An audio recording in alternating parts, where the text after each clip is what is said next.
Glamour queen পরিমণিকে পর্দায় নতুন রূপে দেখতে ভক্তরা দীর্ঘদিন ধরেই অপেক্ষায় ছিলেন। বছরের শুরুতেই সুখবর আসে তার নতুন সিনেমা গোলাপ আসছে, যেখানে নায়ক হিসেবে থাকবেন নীরব। তবে ঘোষণার পর প্রায় 11 মাস কেটে গেলেও শুটিং শুরু হয়নি, যা দর্শকদের মনে বাড়িয়েছিল আরও প্রশ্ন।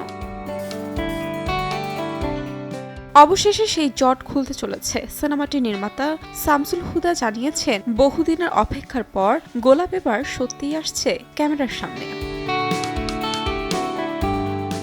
শুটিং পিছিয়ে যাওয়ার নেপথ্যে ছিল গল্প সংশ্লিষ্ট জটিলতা। সূত্র জানায়, গল্পের কয়েকটি অংশে পরিবর্তনের প্রয়োজন ছিল, যা নিয়ে দীর্ঘ আলোচনা হয় টিমের সঙ্গে। অবশেষে সব সমস্যা কাটিয়ে গল্পটি নতুনভাবে সাজানো হয়েছে।